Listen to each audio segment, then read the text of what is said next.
Hey, NFL fans, welcome back to another adrenaline-pumping episode of Who Will Be King, your NFC North roundup. We're about to jump into the action, drama, and thrill of last week's games and take a peek at what's coming up next. I'm Dave from Vikings First and SKOL, keeping you updated on everything purple and gold. And we're always chanting SKOL! This week, we've got a killer lineup of experts to share their unique views and insider information from their home cities. Representing the Chicago Bears from the Windy City and an outstanding broadcaster in his own right, we've got Pay from the Bear Claw Podcast.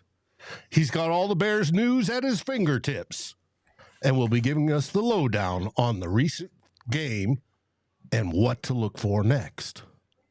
And according to the buzz, we've got June and Foster, our Lions gurus, from the Bleachers To Speakers podcast. They're about to roar out with the latest scoop from the Detroit Lions den, giving us the 411 on the team's tactics, player performance, and what's coming up. Could they actually win their first title in 30 years? And we can't forget the Green Bay Packers, the team that never fails to make the NFC North interesting, much to the chagrin of us other three. We'll be breaking down their Week 15 game, talking about the highs and the lows. Well, mainly the lows, and prepping you for what's coming up in Week 16. We've got a jam-packed show for you today. We're going to break down each team's Week 15 performance, talk through the key moments, discuss standout players, and see how this all affects the NFC North standings. Plus, we'll be looking ahead at Week 16, previewing games, and we have the important Interdivision one, talking game plans and making our predictions. So whether you're here for a deep dive analysis, lively debates, the subtle jibes, or just to see if your team might be the next NFC North royalty, you're in for a good time. Strap in, put on your team's colors, and let's jump into the amazing world of NFC North football. Are you ready? Who will be king? Let the battles begin.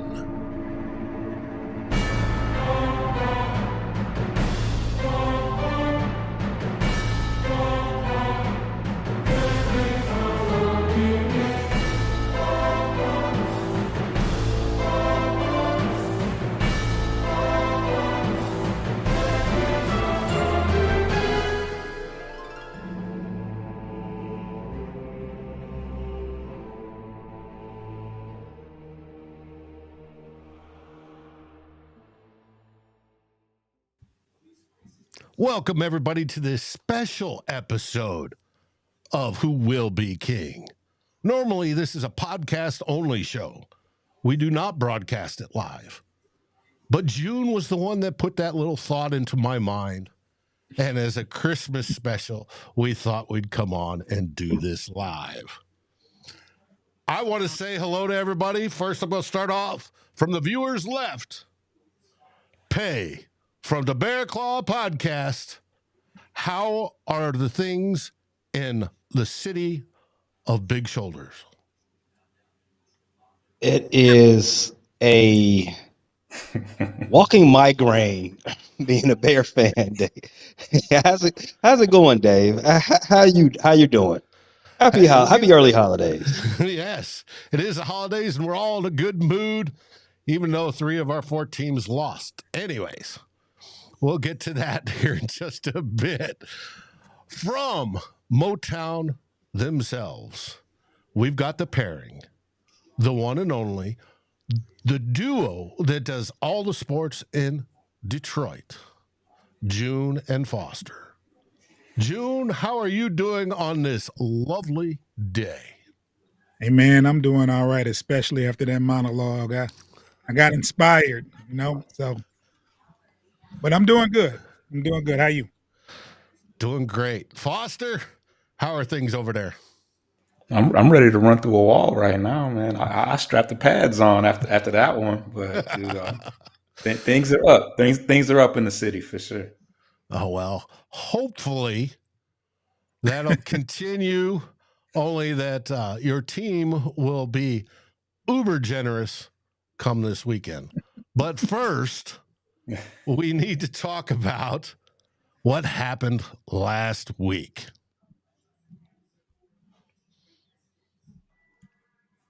And we're going to start off with Chicago. Pay, my friend,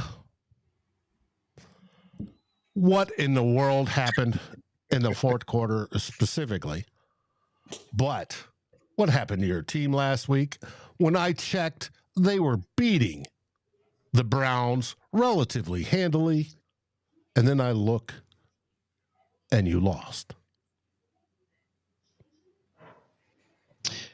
Oh, where do I begin with this latest confounding week from the Chicago Bears? The city of broad shoulders, for whatever reason, they don't use them to play football. So, as you said, the Bears, again, for the third time in the 2023 season, the Bears have blown a 10-point lead and led to a loss. Coming into week 15, of the last 10 seasons, a team that had at least 4 sacks, at least 3 interceptions, were 97, 3, and 1. That was coming into last week. That record is now 97, 4, and 1, thanks to the Chicago Bears. They turned, they were whipping Flacco all game, and then for some reason say, you know what? What's the worst that could happen if we let him throw for 200 and plus yards in the fourth quarter? What's the worst that could happen if we let him score 14 points in the fourth quarter? Well, the worst can happen is you can take another L. That's been the season for the Bears. They're a lot better than their record will lead you on, but it's really not the truth. It's really not the truth. They're a lot worse than their record. They are 5-9 now. They with his amount of personal losses that they've given themselves, they should have a negative record. They should have negative wins. I don't understand this team whatsoever. They shoot themselves in the foot week in and week out. That type of loss is on the head coach. We can talk about him at a later time into this episode, but I'm just a little frustrated. Frustrated Chicago sports fan. That's what I am. Feel for you. But that leads us to the only win of the weekend from NFC North teams. Which one of you fine gentlemen want to describe how you whooped up on the Denver Broncos, who I was hoping would beat you last week? I can go first now. I won't be too long-winded, so I can let Foster chime in a little bit. But what happened was the defense showed up. Golf wasn't generous. Turnover-free football. The offense got back on track. The defense actually played pretty tough for throughout the game instead of in spurts, and that's your ball game pretty much. Yeah, for the most part, we stuck to the game plan. We took care of the ball. We got pressure on the quarterback.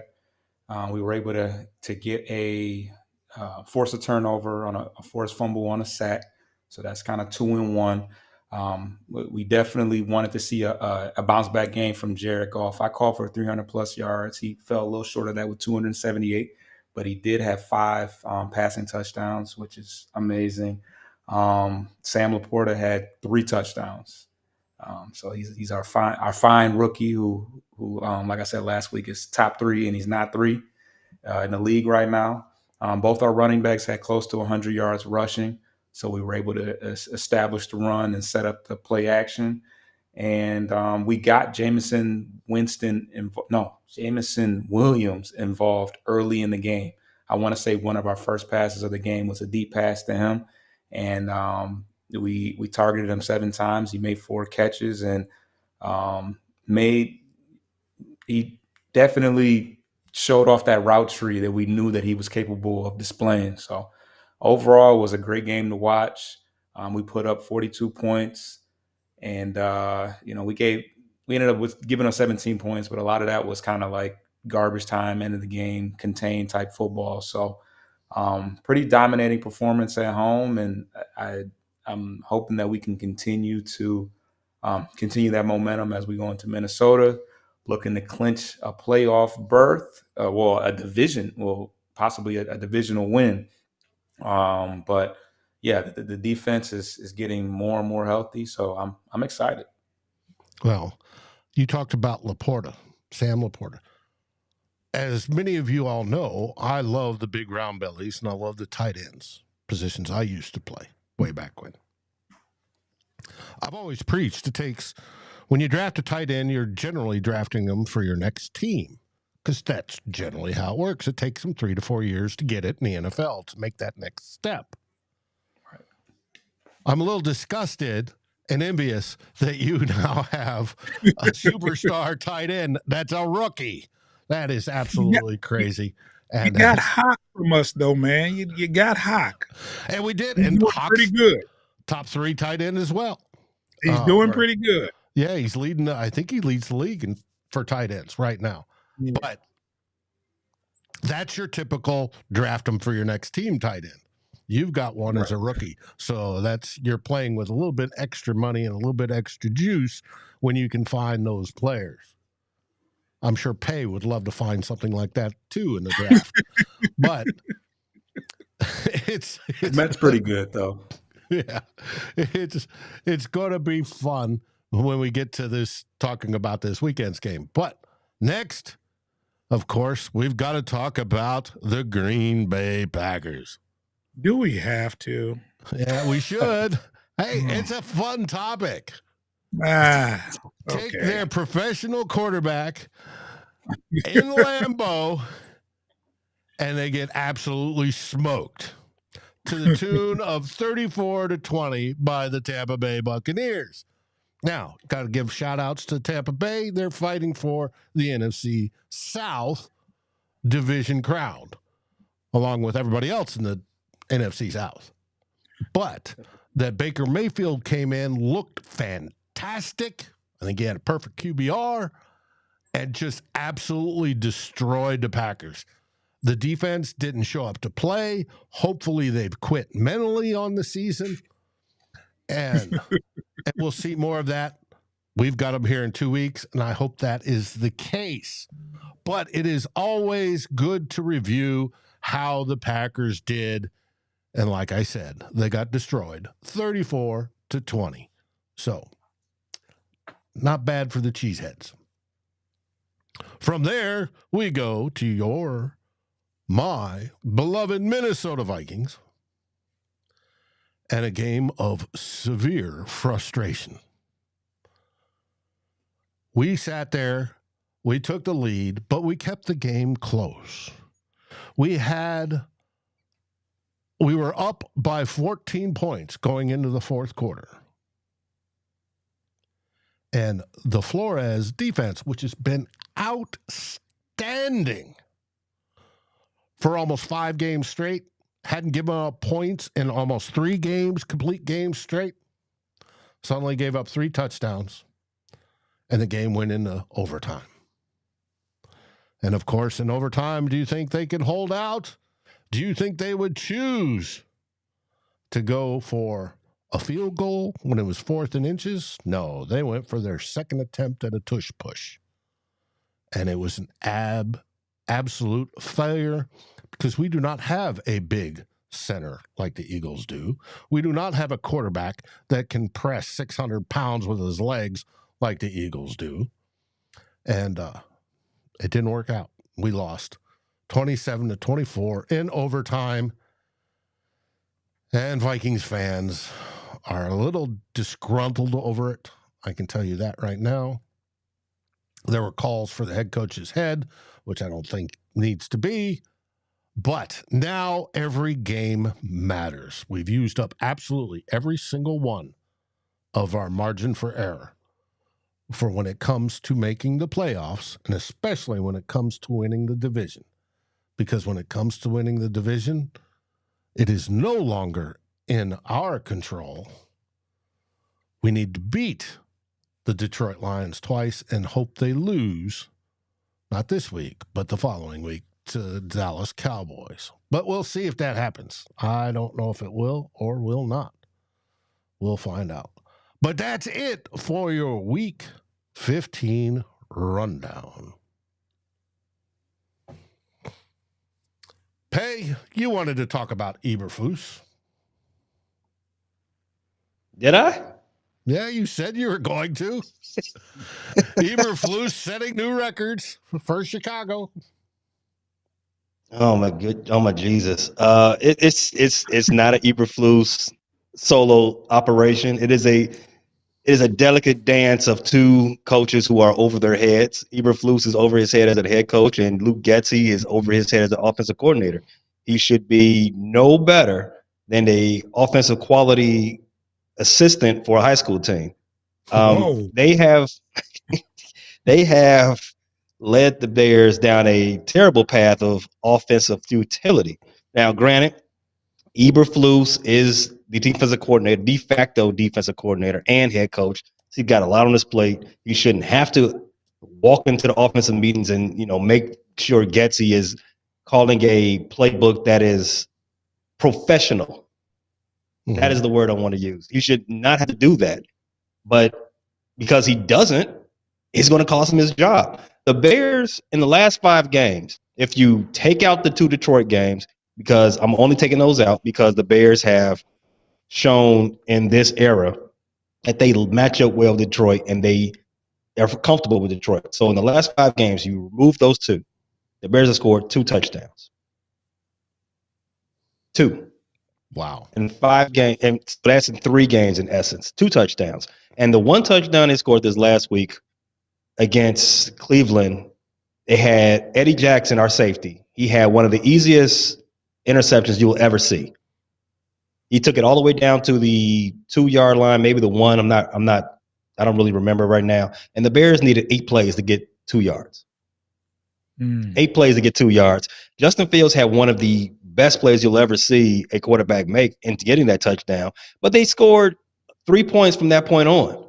It was a struggle fest of you don't see that type of football at this level. And I have to wash my hands. At least with anybody on the coaching staff, it's got to be the offensive coordinator. And because the offensive coordinator was hired by Eberflus, you got to fall on your sword. And it's tough, man. That's just how the game is. What does that mean? Does it get you any closer to the decision at the end of the season on what they're going to do with either Eberflus and coaching staff or Justin Fields? Does this past loss get us closer to that decision? Yeah. So I was talking about this with one of my co-hosts on the Bear Claw Pod. If they had won that game, then the door is still open for Eberflus to return. I feel that they could have still lost that game and the door still be open. It's the way you lost it. Going forward on 4th down so many times and coming up short, I don't think those were terrible plays. It's the fact that it's the lack of execution. And who's the execution fall on? The head coach.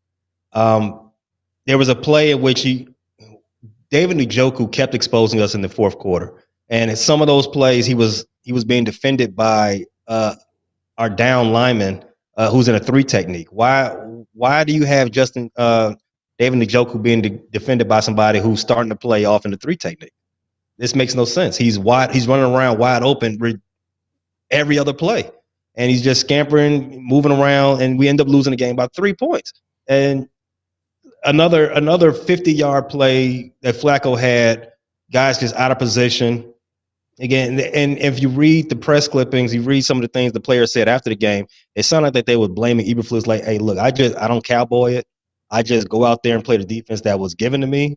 It sounds like they're throwing a coach under the bus, and you may read it differently. I definitely read it as it was said. So those type of things end up getting you fired. And again, I'm gonna reiterate this: the Bears have lost 3 games this season in which they had a 10-point lead. There's no coming back from that. So what you're telling us is that towards the end of the season, we should hear a thump, thump as Eberflus gets run over by that bus. What I'm telling you is that Luke Getsy can go to your local, well, in Chicago, we have Jules. Mm-hmm. He can go to Jules and start asking for, hey, do you all have any empty egg carton boxes? I'm going to be moving soon. So I need all the boxes you got soon. He can start packing up his office today. Wow. As far as Eberflus, there will be an announcement on Black Monday. Eberflus, it's your time is running out. Your 15 minutes is on 14:45. What's the feeling in Detroit, gentlemen? I know we're talking about first time in 30 years. We did a show on my channel last night with a Lions fan, and he's absolutely giddy. It's the first time in his lifetime, basically, that he can remember that you all have a chance to win a title. It'll be the first NFC North title, but the first time to win a title since 1993. How are the fans in your market feeling? I mean, we're excited. I mean, me personally, I'm beyond like that's the first time. That's cool and all, but I'm kind of beyond that. And I feel like there's definitely a newfound optimism to where the season can go. It's crazy what one really, really good game will do for you, because a lot of last week there was a bit of panic and things going on. So, Pay was, talking me off a cliff, I tried. Yeah. But we knew, but the theme of it was there was a major importance to that game, and we did what we were supposed to do. Corey. It was a major importance to that Denver Broncos game, and we handled business.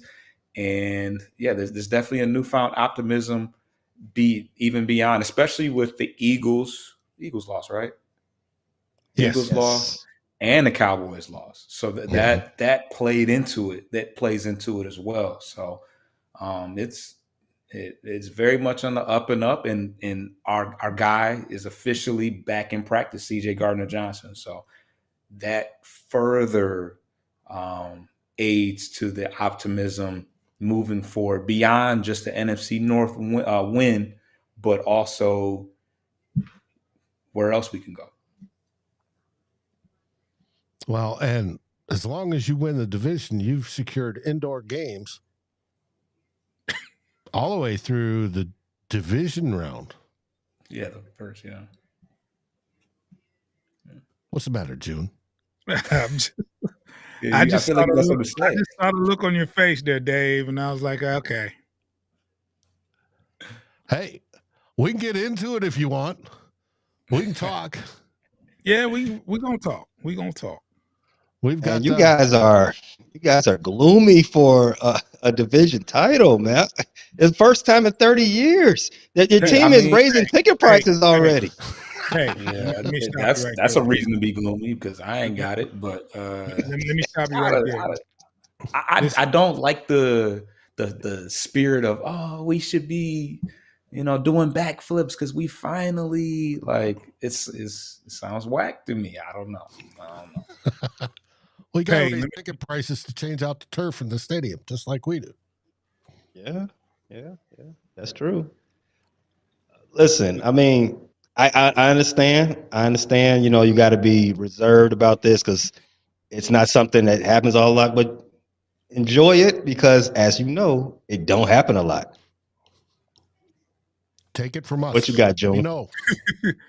I'm just saying, Pay, like, we don't know what's gonna happen, bro.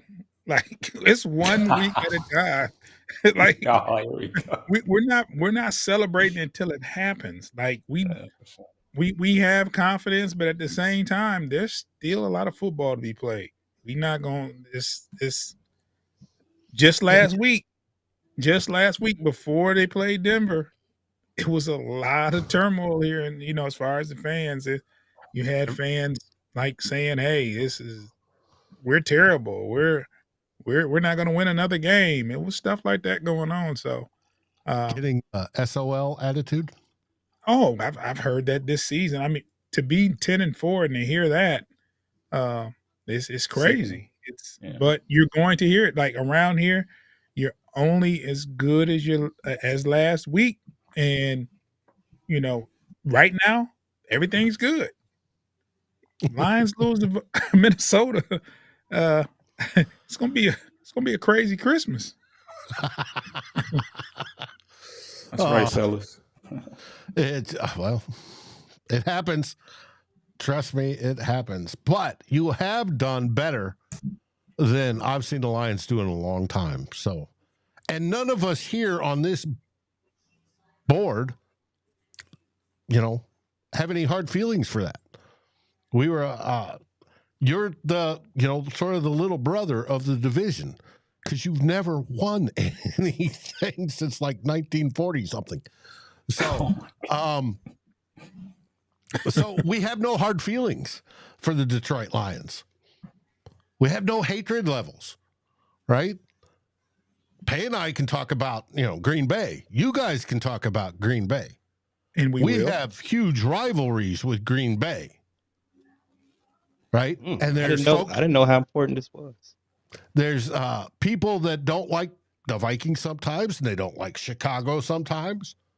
But how can you not? Nobody hates the Lions. No. It's one of those good stories. It's just that. And if it happens, it happens. Hopefully my Vikings spoil it, but if it happens, it happens. So I didn't realize how important this weekend's game is up. And this is a segue. So the Vikings and the Detroit Lions are tied in the second tiebreaker. So this week the Vikings is the first time you all play is the division. Yeah. So if they win out, you all lose out, which is both of those things happening is not likely, but likely. Like I said, you all don't have a head to head yet. But for the second tiebreaker, which is conference win percentage, you're both 6-3.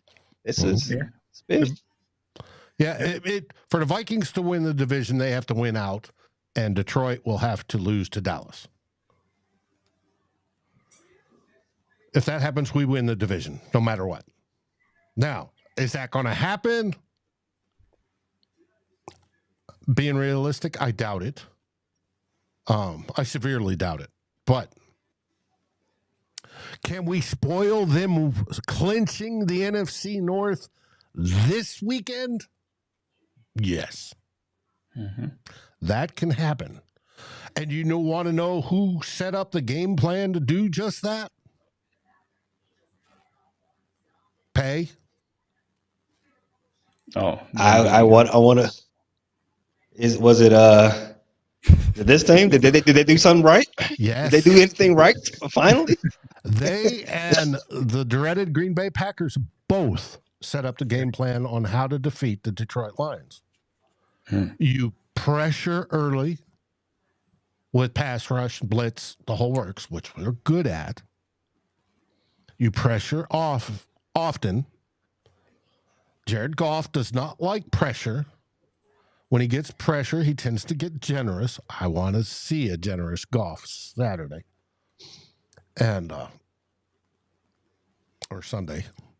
And as long as we keep taking deep shots and keeping the gas to the floor, we can win. Now, that happens to be the Vikings' problems. They get a lead, and then they back off. They take their foot off. It's sort of like a grandmother driving her Cadillac. She sits there and gets up to speed, and then she takes her foot off and slows down. And then she puts it back on and speeds up, and then she slows down, and you get this back and forth seesaw garbage. Just go. But this is very important. That's why it's on the cover of the thumbnail this week. The Vikings versus the Lions. Because if the Vikings win, the division is still up for grabs. If the Vikings lose, they need to still win to get into the playoffs. There's theoretic ways to get knocked out of the playoffs. The Rams would be the ones that probably did it. But it's all in front of us. And this weekend, Sunday, is a whiteout game. We had our first ones last year. Everybody in the stadium wears white. The stadium itself, the end zones are painted white. The Norseman logo in the middle of the field is painted white. Now they've got purple outlines, so the umpires and referees can see when somebody's out of bounds. And the Vikings will wear their all white uniforms, white tops, white bottoms. We're sort of hoping they'd come out with a white helmet, but no. But it's the whiteout game. And so the crowd is going to be jazzed. They're going to be hyped. They're going to be screaming. It all matters on how Detroit comes in and they play. They could silence them real quick. Or it could be a long night for Detroit. Now, my question to either one of you two fine gentlemen, what uniforms are the Lions wearing? Hopefully it's not silver on silver. It's the all blues, I believe. Blue. The blueberries, as they call it. Good. I don't like them. Yeah. But it should be fun. No, but that's paid. That's why this game is important. Yeah, very much so. They can lock it, like you said, they can lock it up with a win right now in end all speculation. Yep. And it would be if the Lions win, they clinch the division. They are the NFC North division title winners. It just rolls up your tongue, doesn't it, Dave? The Lions are division champions. And because we say who will be king, for branding of this show, they will be king for the next year. They have taken the crown from the Minnesota Vikings. We gonna see. Hey, like I said, you're the Detroit Lions, June Foster. Hey, nobody hates the Detroit Lions. Dave, I've seen Stranger Things. Well, I hate that my name is over the Packers, but that's just neither here nor well, you wore the Packers colors in one show, Foster, so that's probably what you get. And believe it or not, it's alphabetical: Chicago, Detroit, Green Bay, Minnesota. But what do you guys think? What are you thinking is going to happen on Sunday? Since we haven't done a crossover episode, tell us, how do you think this is going to attack? How the Lions are going to attack the Vikings? I mean, I definitely think we want to shut the door and end all questions early on in the year.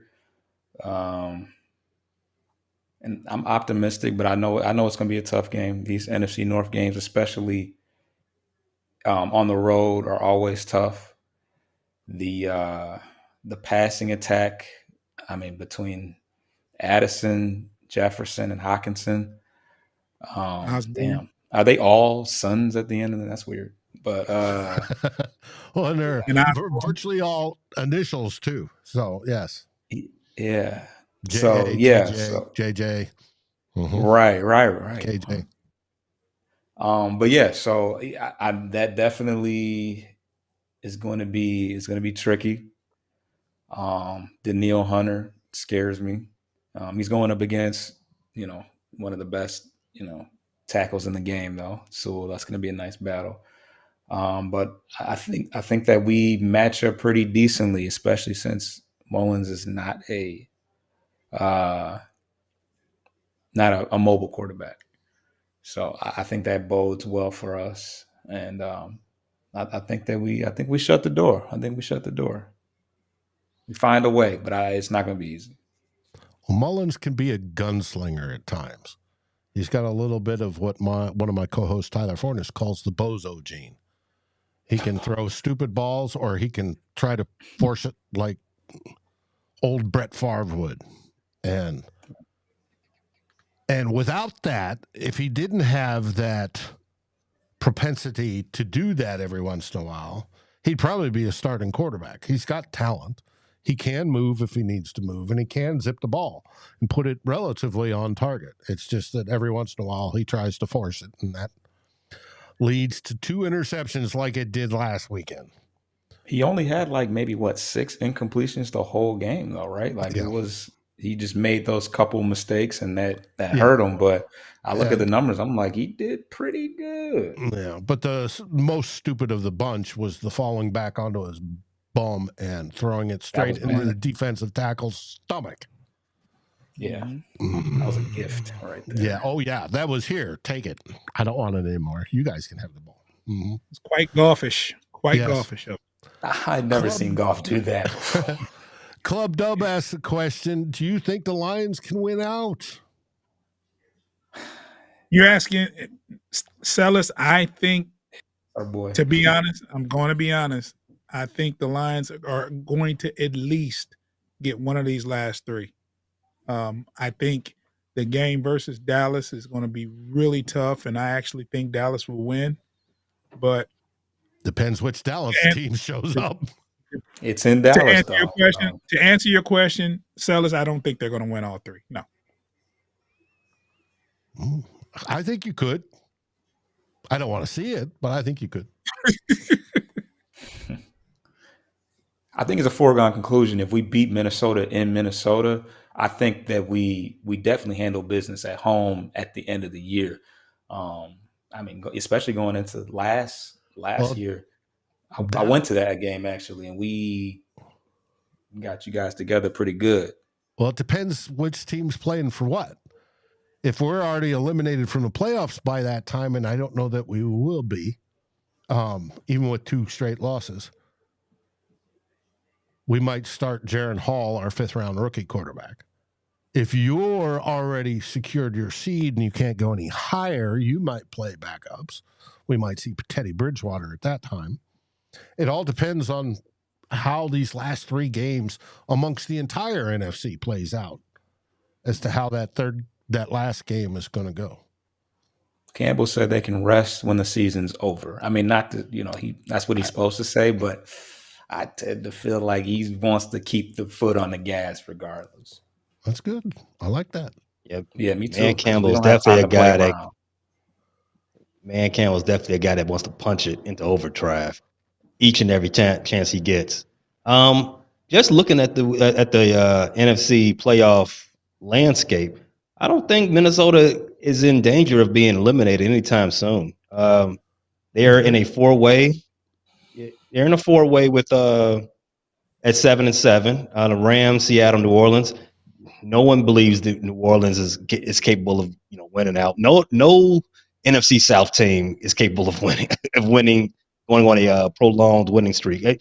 They really need to have a playoff committee decide who gets that last playoff spot coming out of the division. That division could finish all tied.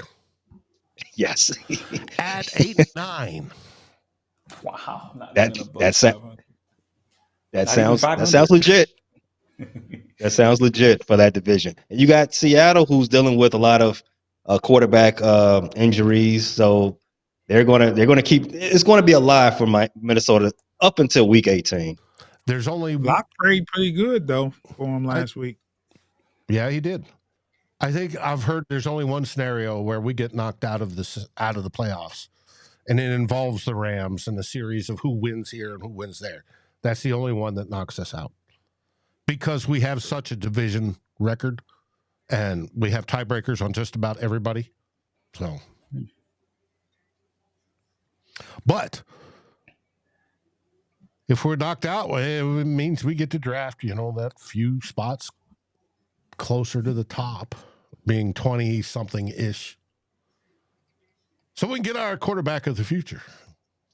Maybe. Not a bad draft to have, bump up a few. Not a bad draft. But we want to win. We want to show. See, this is when Vikings fans are calling for the head of Kevin O'Connell. Dude's won 20 games in less than 2 seasons. He's won more games this quick than any other coach in Vikings history. Yeah. That includes the great Bud Grant and Dennis Green of They Are Who We Thought They Are. Speaking of which, that's the perfect segue into the game that you'll be playing, Pay, as you host the Arizona Cardinals. How is that going to go? You are by far favored and the better team. Yeah, all the numbers, well, not all of them. Both teams are pretty bad as you look at it with passing defense as it relates to that. I mean, look at the records; they're bad, both of them. I think the wild card that gives us the edge is our ability to run the ball. We are a top, I think, 7 rushing team. I think last week when we only got 88 yards was our worst rushing game on the season. The Cardinals, for that matter, they are the second from the bottom as far as rush defense. The interesting, subplot for this game is both quarterbacks, immensely talented, could be playing for different teams next season. They haven't shown anything consistent this season. They kind of mirror each other, not in stature, obviously, but they kind of mirror each other in playing ability and play style. So winner might, put a large step forward as far as keeping his job as in the city that he's in now. But yeah, all the books coming out of Vegas got the Bears as a more than a field goal favorite. I feel comfortable with that. I would take the Bears even if they were close to a touchdown favorite. I definitely think that they should win this game. Mm-hmm. If you asked me that 2 weeks ago, I probably wouldn't have said that. They should win this game. However, they do not need to win this game. In fact, they should not win this game because of those, again, the NFC South. Thanks a lot. The Falcons let the Panthers win a game. So now Arizona's only 1 game better than the Panthers. We need to get them. We need some more space. We need a buffer in between the Panthers and the Cardinals. It wouldn't be the worst thing in the world if the Bears just went ahead and did something else confounding. Well, it should be a good game, and it follows our game between the Lions and the Vikings because you play since you're playing them. They're playing at the 3:15 game ish on Sunday, so it should be interesting. But you mentioned Carolina and how they got a win. Are they going to get another win this weekend as they face that Green Bay Packers team where at least the defense seems like it's quit? If the Panthers get back-to-back wins in a season where they've looked directionless, then that you have to, and this is probably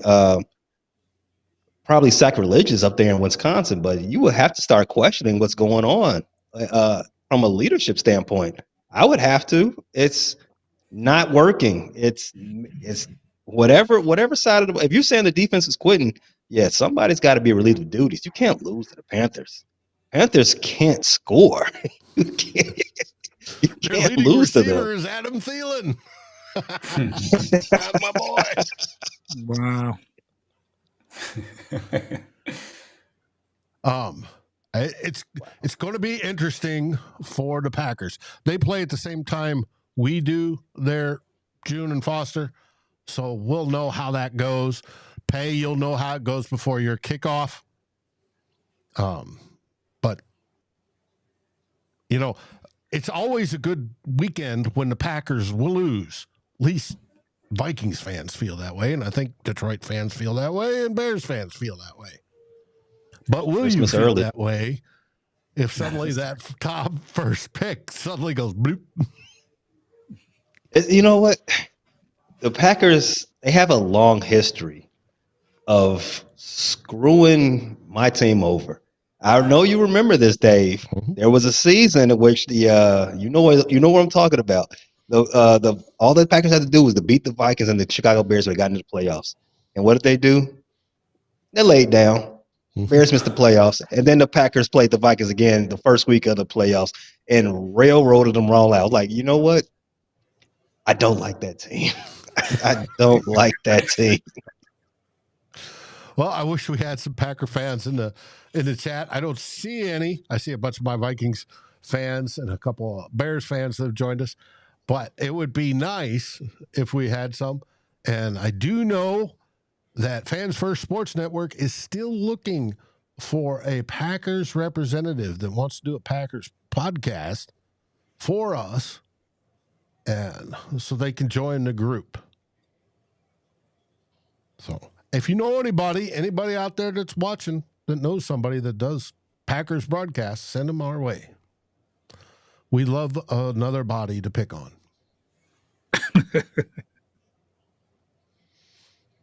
So that's it for the upcoming week.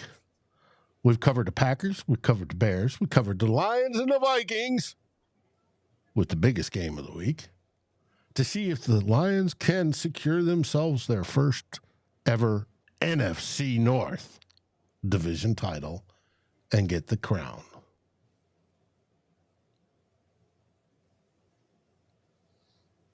Any last thoughts there, gentlemen? Foster?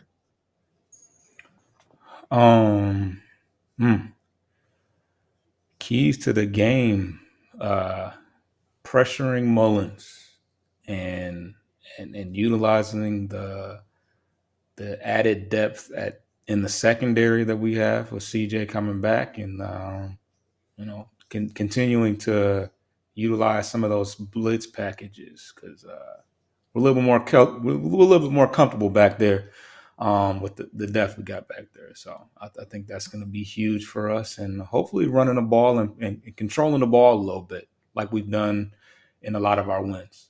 So we had a nice two-headed monster with Gibbs and Montgomery. Ooh. June, you got any final thoughts? Yes, first off, happy holidays to everyone. I wish everyone a good, safe holiday. As far as the Lions, I think the biggest challenge is running the ball. We have to run the ball effectively against the Vikings. The new saying in football is staying on schedule. So if they can keep it at 2nd and 5, 2nd and 4, that opens up the playbook. You don't want to be 2nd and 9 or 2nd and 12, trying to run the ball. The Vikings are pretty tough against the run. And so they're also a wonderful blitzing team. So you're just like playing into their hands when you have to pass. So the keys to the game is staying on schedule, running the ball, so you can utilize your whole playbook, because you're going to need it, and keeping Goff upright, making sure that keep the pressure out of them. We have a full complement of our offensive linemen. Been like that. I think last game was the first game in a while where we had our most of our linemen. We're still missing one, but 4 out of the 5 isn't bad. You're going to have Frank Ragnar back. Yeah, he was back last week. That offensive line sings when you've got Ragnar. Yeah, Right now, back it's in a the it's a big difference when he's not there. And so, Mhm. and lastly, check us out on Motor City Metrics, Bleachers to Speakers. We usually do a show immediately right after the game, a full show where we review the game, give kind of grades, summaries, and all that stuff. Check us out on Motor City Metrics and Spotify, all the streaming networks, Bleachers to Speakers at Bleachers to Speakers FFSN. Mhm. Pay, what's keys to victory for you this weekend, and where can they find the Bear Claw podcast? Keys to victory is simple. Run the ball, don't turn the ball over. Justin Fields, he has 8 turnovers in the fourth quarter in this season. Another 2 fumbles last week. If you reduce the amount of mistakes this team makes, coaching and players, this team will be a lot different. The story on the season would be more joyful. We will have more joy in the joyous time of the year. Unfortunately, we're bringing a lot of cold with us. And so, but this week, it's between 2 teams dating back 103 years. 2 teams founded in Chicago. The Chicago Cardinals, one of the first football franchises, and Decatur Staleys. We're gonna get this thing settled, and the Bears are going to do themselves a disservice and win this game. So it's the story of the season.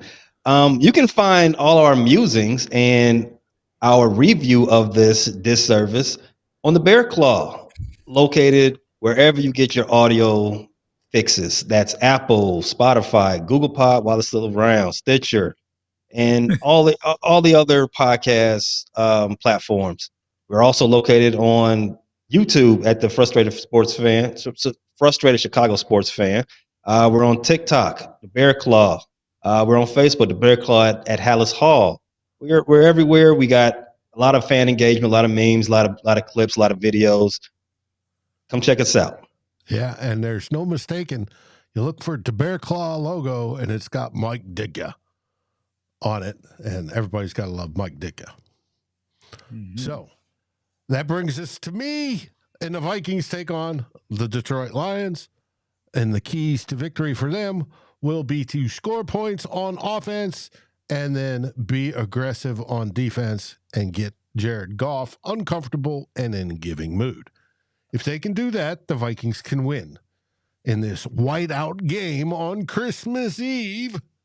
It should be a festive occasion as long as they're doing what they're supposed to.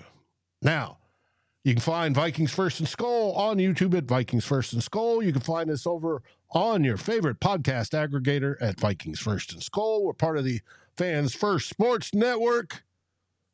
We're there, and you can also find us writing not only on Vikings Wire, the Daily Norseman, but also at Fans First Sports Network, where we have all of that going along. So, everybody, we have football on Christmas Eve. But most importantly, it is that holiday where we gather with our family and friends and share in the blessings of the year and of the season. And I want to wish all our viewers, and I want to thank everybody that jumped on today, the best of the holiday season, and wish you all a very Merry Christmas, and whatever holiday you may celebrate, that you have the best of it, and that you are loved and with those close family and friends. And forever, may your football be great. But we'll find that out on Sunday. What do we say, gentlemen? Bear down. SKOL Vikings. Bear down, gentlemen. Like, subscribe, and rate us on your favorite podcast aggregator. Thank you for listening to this NFC North group effort on the Fans First Sports Network. This has been a Bear Claw podcast.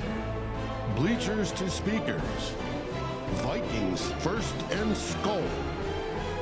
And of course, the Fans First Sports Network production. Thank you for listening. Oh yeah, this isn't what you guys use. This isn't StreamYard.